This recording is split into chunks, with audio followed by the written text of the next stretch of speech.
Thank you so much, Marius, and your leadership for inviting us. Such a privilege to come here. We haven't been here for a while, and as I walked in, I felt so at home. Well done for the changes there at the back. It looks beautiful. And your worship is as good as always. I am prepared to make space in my vehicle to take your worship team with me.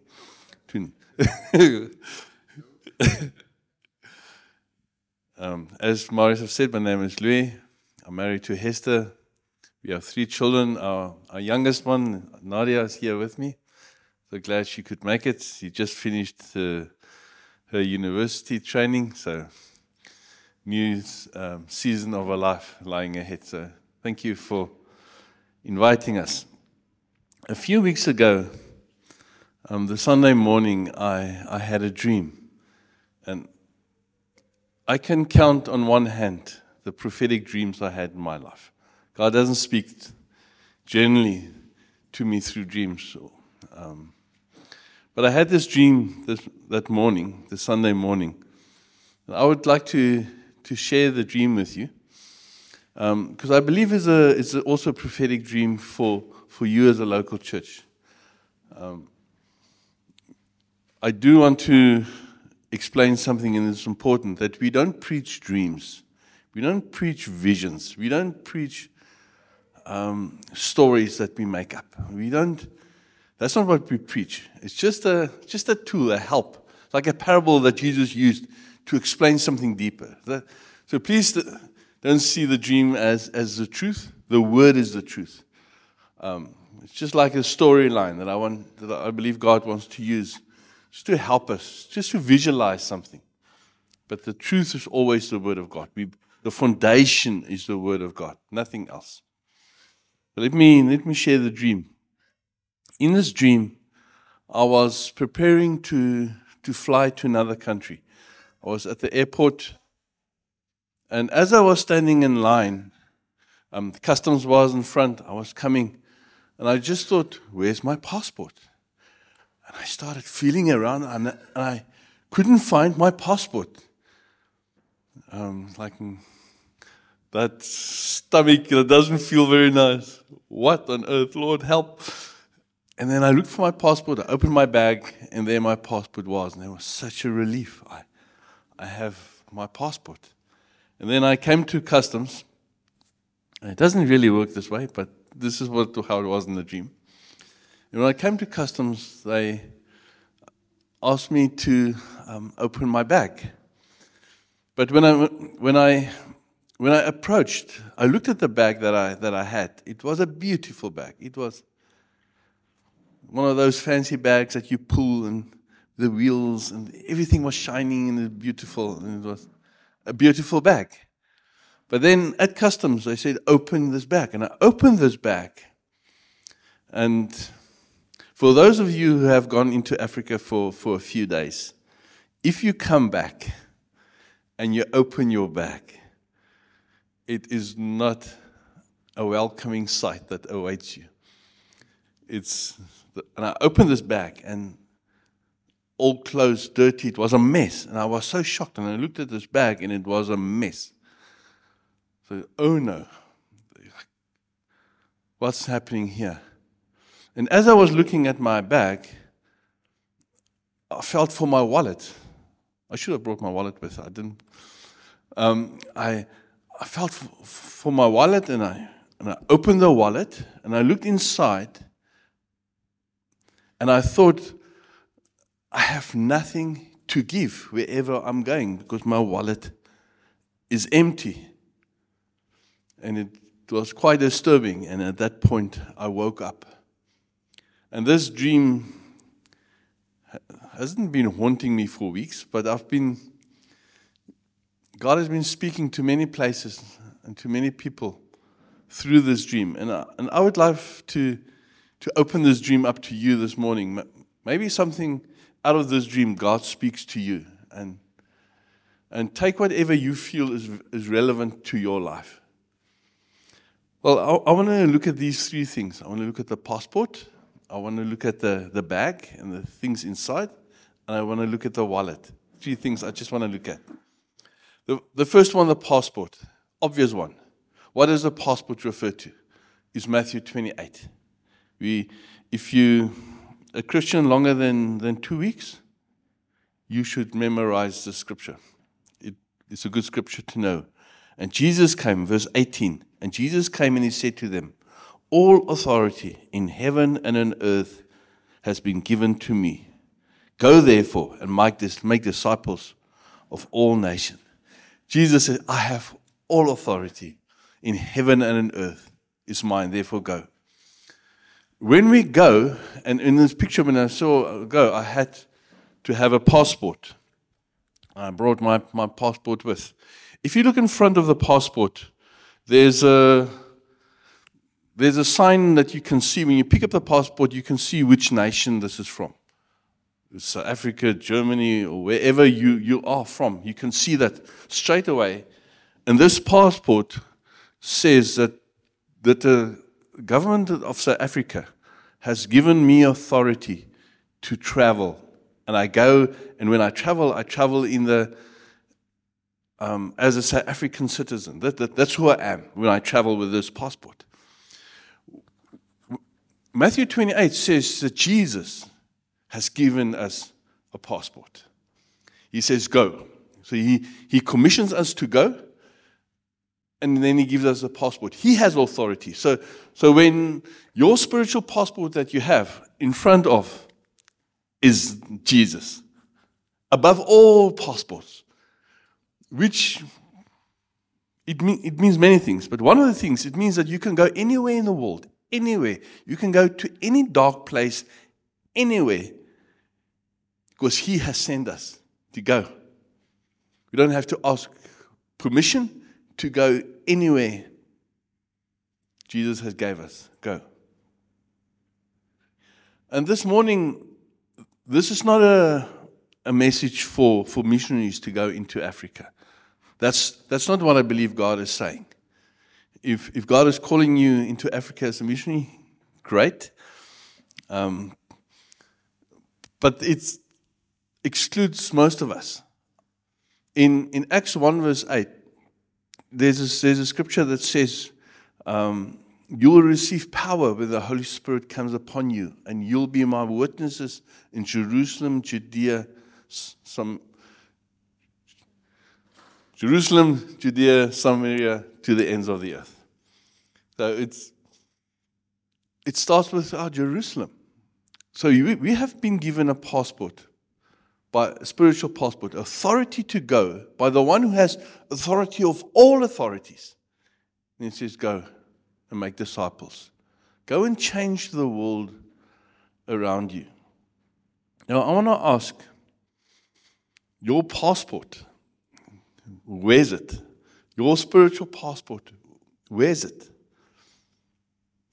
Because many of us, I must admit, after a few months, when I go back to Mozambique, I pull up my passport and I must dust it off because I haven't used it for a number of months.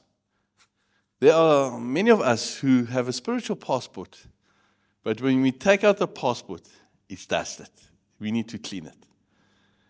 Are we sharing the gospel of Jesus Christ? Are we giving life wherever we go? Because we have been given this authority. Do we go to our neighbor? Do we go to a colleague? Do we go to a family member? Do you go? When you go over the border, there's something else I want to show you in this passport. In the passport, every time when you cross a border, I don't know if you can see as far, but those who have gone probably would know that the moment when you cross the border, they take your passport and they stamp it. And years later, you can look at your passport and say, those are the places that I've gone to. That's the places where I've been. Every time, this is the picture, I think in pictures. Every time when you share the gospel of Jesus Christ with anyone else, it's like your spiritual passport is taken and it's stamped. Every time when you show kindness to someone, every time when you reach out in love to someone, like your spiritual passport is stamped. There it is. And the wonderful thing is, for some it might be a scary thing, that one day when we go into eternity, we actually take our passport with us. And we can present our passport to Jesus. And He opens up. And we can present this as a gift offering to Him. Just imagine that. Everything we do here, we take with us. It's not wasted. God sees every time. In the dark corner where no one else knows, where it's just you and a person, and you love someone, and you share the gospel with someone, and you help someone, it's stamped, and one day it will be declared for everyone to know, for everyone to see. This is how their passport look. So I want to encourage you today. Just consider your passport. What are you doing with it? So this is kind of my introduction, because you need to start with a passport. And you receive this passport the moment when Jesus becomes your Lord and Savior. You receive a passport, the spiritual passport. And the command is go. Go and be a blessing wherever. Go and advance the kingdom of God. Go and disciple people. Go and love people. Go. The moment when you receive Jesus Christ as your Lord and Savior. How's your passport looking? If you don't have a passport, I'll give opportunity at the end of my message to get one. Now, I'm gonna go to the bag. When I approached this customs station, I looked at this bag and this bag was beautiful. And what this bag represents, it represents who we are. This is who I am, my bag, my life. I'm taking it with me. When you look at that bag, it is beautiful. Beautiful, beautiful, clean, perfect. But inside, when I open it up, it was dirty. So, my Lord, how does this work? And when I was thinking about this, a scripture that I was reminded of a scripture in Hebrews 10, verse 14. It's this contradiction of the bag is clean, but inside is not that clean. Where's the scripture that refers to this? It's Hebrews 10, verse 14. For by a single offering, He has perfected for all time those who are being sanctified. That's in the ESV. In the NIV, it's like this. Because by one sacrifice, He has perfected forever. So the bag outside is perfect forever. It's clean. It's who you are, a child of God, perfect forever. Those who are being made holy. So the bag is a reference, the outside of the bag, of who you are. That bag is what allows you also into eternity. You take your passport, God gave it, your spiritual passport, your bag, it's clean, you can go into eternity. That's who you are. That is your journey for the rest of your life. You have this clean bag and you have your passport. But what's inside needs to show what's outside. And that speaks about sanctification. In 1 Peter 1, verse 16, it speaks about being holy because God is holy. Our inside needs to show who we are. But I want to look at some scriptures just to show the outside of the bag, that I'm just not making that up. This is well-known scriptures. You probably know it very well, but it's good to remind us again about the bag. This is in reference to the bag. 2 Corinthians 5, verse 21. God made Him who had no sin to be sin for us, so that in Him we might become the righteousness of God. Jesus, who knew no sin, on the cross became sin for us, so that when we put our faith in Jesus Christ, we might become the righteousness of God. When we look at our bag, it's the righteousness of God. It's clean. That's who we are. We're clean. Colossians 1, from verse 21. Once you were alienated from God and were enemies in your mind because of your evil behavior. That's who we were. Destined for destruction, for eternal damnation. Evil in our minds. Alienated from God, far away from God. Then verse 22. But now He has reconciled you by Christ's physical body through the cross, through death, to present you. This is what the cross of Christ does when we receive Him. To present you holy in His sight. A bag, holy and clean. Holy in His sight, without blemish and free from any accusation. That's who you are. You are righteous before Him. You're holy before Him. You're acceptable before Him. You are holy in His sight, without blemish, without accusation. That's your bag. That's who you are.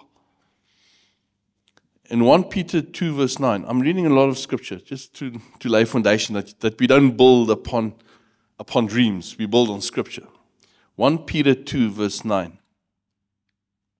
But you are a chosen race. Some generations say you're a chosen generation. A royal priesthood. A holy nation. That's who we are, holy nation. A people for His own possession. You are clean. You carry a bag that is perfect. Holy nation, royal priesthood, that's who you are.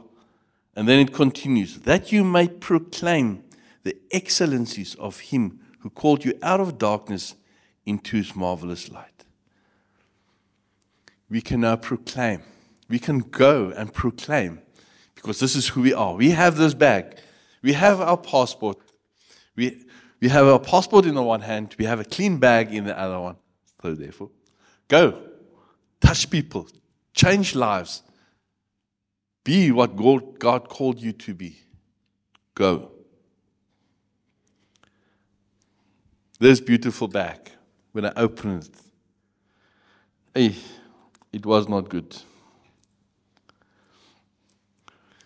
1 Peter 1, verse 14 to 16.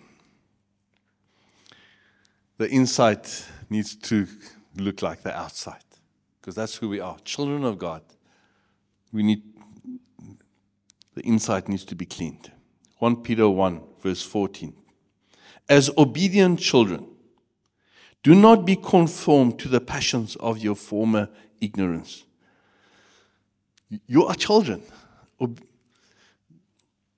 Do not be like the old bag.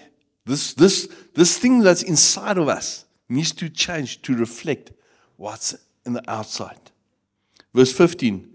But as He who called you is holy, you also be holy in all your conduct. Since it is written, you shall be holy, for God is holy. As children of God, we need to imitate our Holy Father. That's who He is. He's holy. He's perfect. He's clean. He gave us a clean bag. What's inside needs to reflect what's outside. When we come to people, we come with our passport. We can say, I have the confidence. I've been sent by God. I have my passport. I have my bag. This is who I am. I'm a holy people. I'm a royal priesthood. I've been called by God. This is who I am. I'm going with confidence. But the moment when we interact with people, that's not what people interact. People don't interact with our passport. Because when I go to Mozambique, I go to the border, I get it stamped, I put it in my pocket, and that's where it stays until I go back again. People don't interact with my passport. Also, when I go, I take my beautiful bag with me. And when I'm at the place where I lodge, I open my bag and I take out what I need. I don't carry my bag everywhere where I go. My bag is there. So when people interact with us, they don't interact with a passport. They don't interact with a bag itself. They interact with what's inside. That's our testimony. That's what people taste and see of us when they experience us. And it's so sad if we interact with people and they cannot receive Jesus or they cannot receive from God because what they are tasting and smelling is dirty and smelly. And it's a contradiction. It mustn't be like that. We need to present the kingdom of God properly. Our lives need to confirm the insight. Our conduct needs to confirm who we are on the outside. Paul writes to Timothy. He was a young man leading a church in Ephesus at a time, and he writes this letter to him, giving him advice. The problem is a young man is not heard. A young man is overseen. Young man, the inside of the bag, that's what people interact with, and people have a problem sometimes when you're young. And this is the advice that he gives him in 1 Timothy 4, verse 12. Say, let no one despise you for your youth. So when they look inside the bag, don't let them despise you, because when they look inside the bag, this is what they should see. Let no one despise you for your youth, but set the believers an example in speech, in conduct, in love, in faith, and in purity.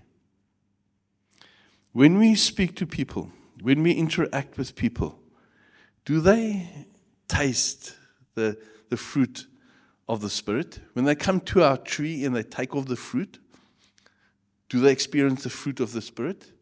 When we speak, do they experience kindness, gentleness, friendliness, self-control? All the fruit of the Spirit. Or do they experience something harsh, judgmental? Is it like a knife that cuts?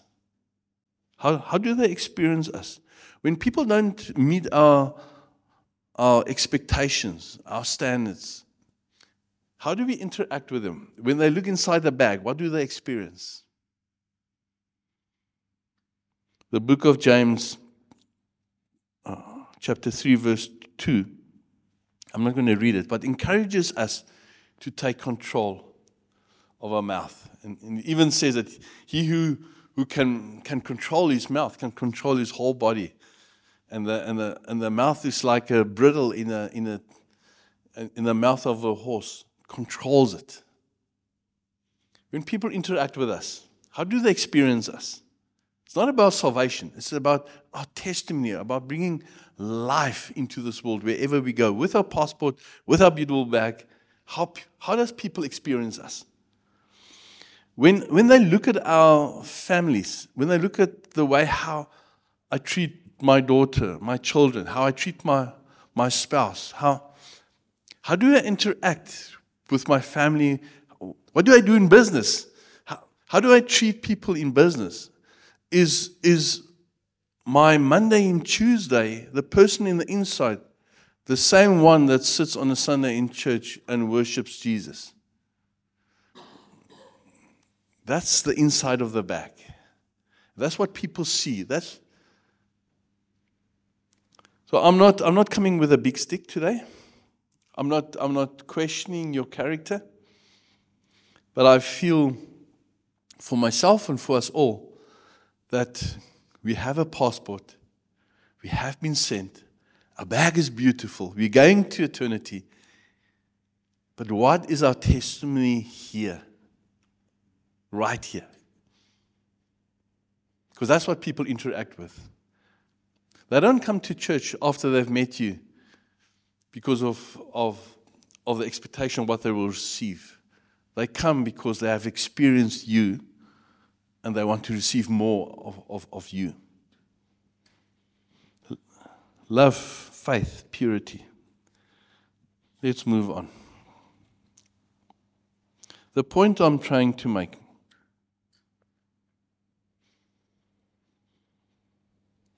is that it's good to know we have been sent.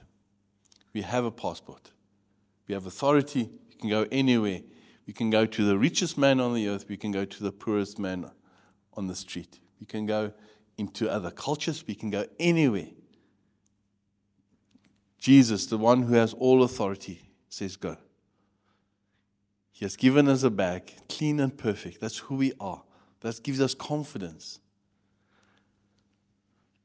But the main point I'm trying to make today is that's not what people experience. That's what we experience. I look at my passport and I get excited. I look at my bag and I think, ooh, it's a beautiful bag. But people don't experience that. People experience the inside of the bag. And that's our responsibility to change. The next thing was this wallet that I looked at.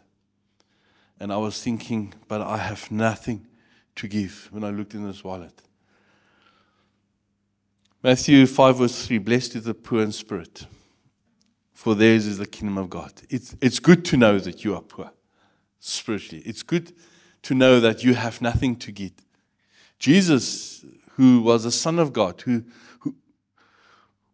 who was with the Father from eternity past.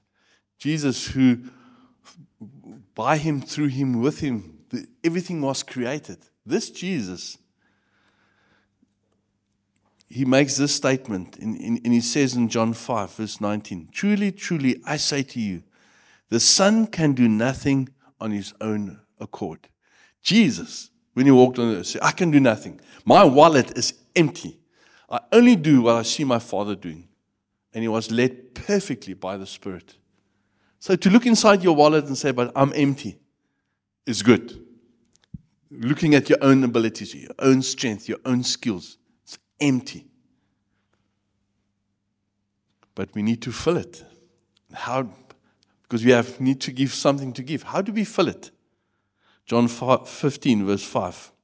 Jesus speaking, well-known scripture, I am the vine, you are the branches. Whoever abides in me and I in him, he it is that will bear much fruit. Apart from me, you can do nothing. So how do we fill this bag? By spending time with Jesus. By tapping into Him, by drawing close to Him. Then He fills our bag. He enlarges us and He gives us and He imparts us. That's what Jesus did with His Father. He spent time with His Father, and His Father deposited, the Holy Spirit deposited things in Him so that He can give. We need to do the same. We need to spend time with our Father, at our Lord's feet, so He can deposit within us something that we can give. But abiding with Jesus fills the wallet, but we need to be able to give what's inside the wallet. How do we do that? And this is my last point. Luke 4, verse 18. Jesus referring to the Holy Spirit. Luke 4, verse 18. The Spirit of the Lord is upon me. This is Jesus speaking, the Son of God. The Spirit of the Lord is upon me, because He has anointed me to proclaim good news to the poor. He has sent me to proclaim liberty to the captives, and recovery of sight to the blind, to set at liberty those who are oppressed, to proclaim the year of the Lord's favor. Jesus declared, I can do this. I can bring freedom. I can bring liberty. I can bring life. I can help you. I can give what the Father has put inside my wallet. I can give because the Holy Spirit has anointed me and enabled me so I can give. What about us? Are we full of the Spirit? Because on our own, and it's sad for me, I have seen Christians that I so respect. They are doctrinally better theologians than me. They have such a love for Jesus. They love Him. It's incredible the sacrifices that they do with Him. It's like, I look at them and say, I wish I could be like that. But the problem is, many times I look at them, when they give, they have nothing to give. They have all this in their relationship with God, but they can't give.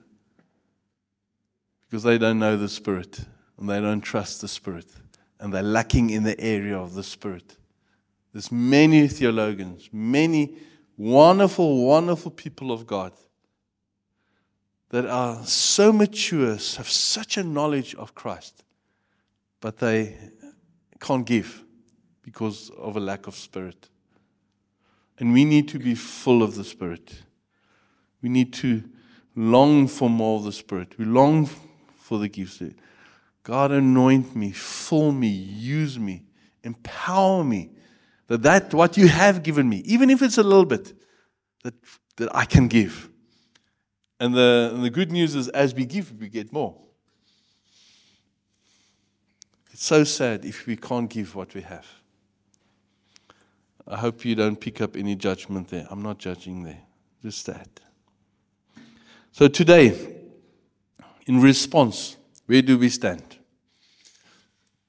Do you have a passport?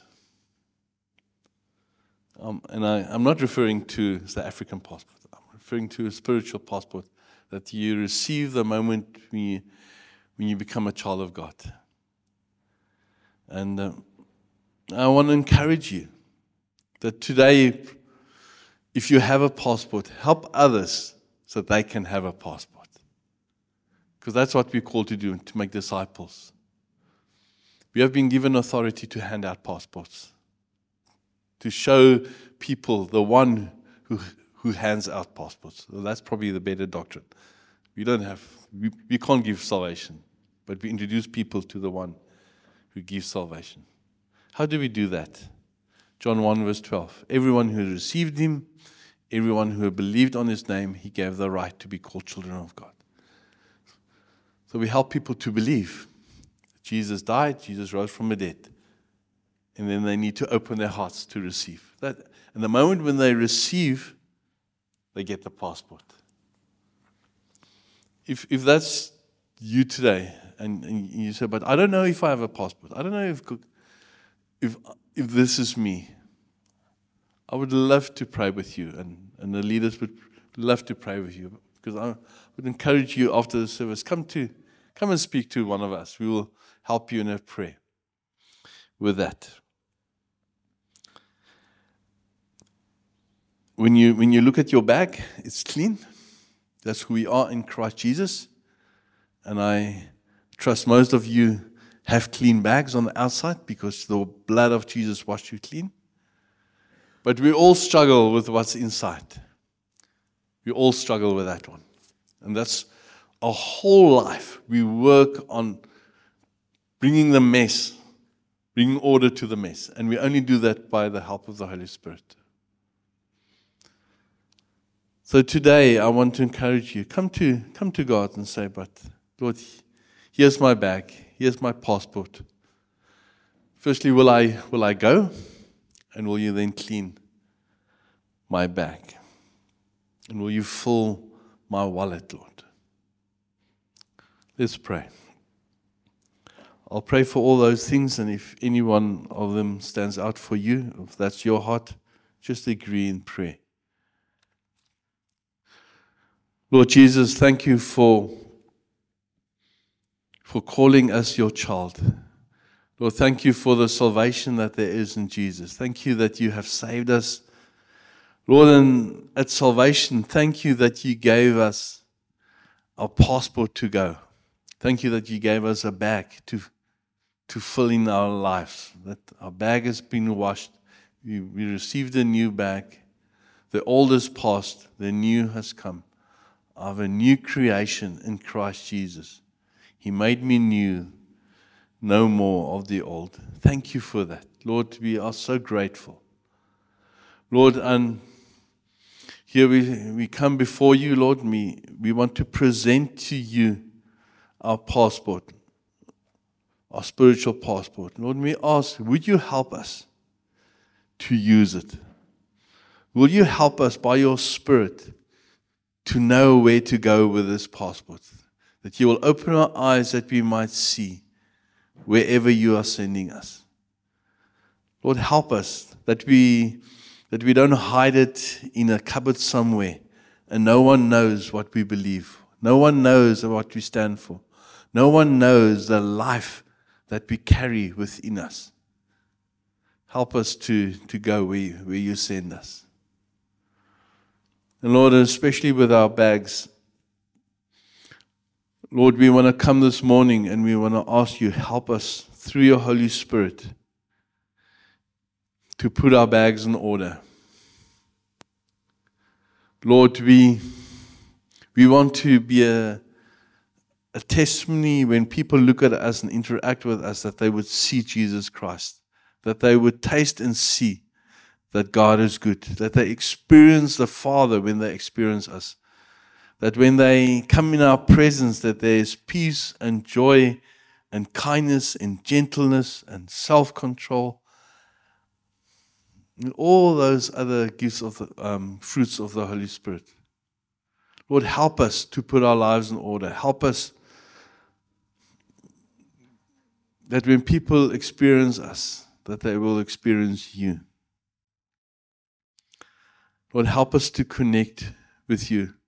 Lord, when we consider our wallets, Lord, we ask that you'll help us as we spend time with you, Lord Jesus, as we sit at your feet, that you would fill our wallets with yourself, that you will give us revelation of who you are, that you open our eyes that we might see who you are, that we might hear your voice more clearly. Lord, we ask for a deposit of yourself within us. Fill our wallets, Lord. Fill us, Lord. Help us to know you. As Paul said, Lord, to know you is the one thing that is above all others. That I count everything a loss for the joy and the sake and the grace of knowing Christ. Help us to know you, Lord. Fill our bags or our wallets with who you are and knowing who you are. And Lord, lastly, I want to pray for myself and pray for my friends. Pray for everyone here, Lord, that you would touch us by your Spirit and empower us to give out to others what you have given us freely. Lord, we don't want to hold that what we have. Help us to give. Empower us to give. In the name of Jesus, we ask, fill us with your Spirit. And Lord, bless this church. May this be a church and this church is already like that, Lord. But we ask just in a greater measure that when people come here, Lord, that they would have such a filling of their wallets and empowering,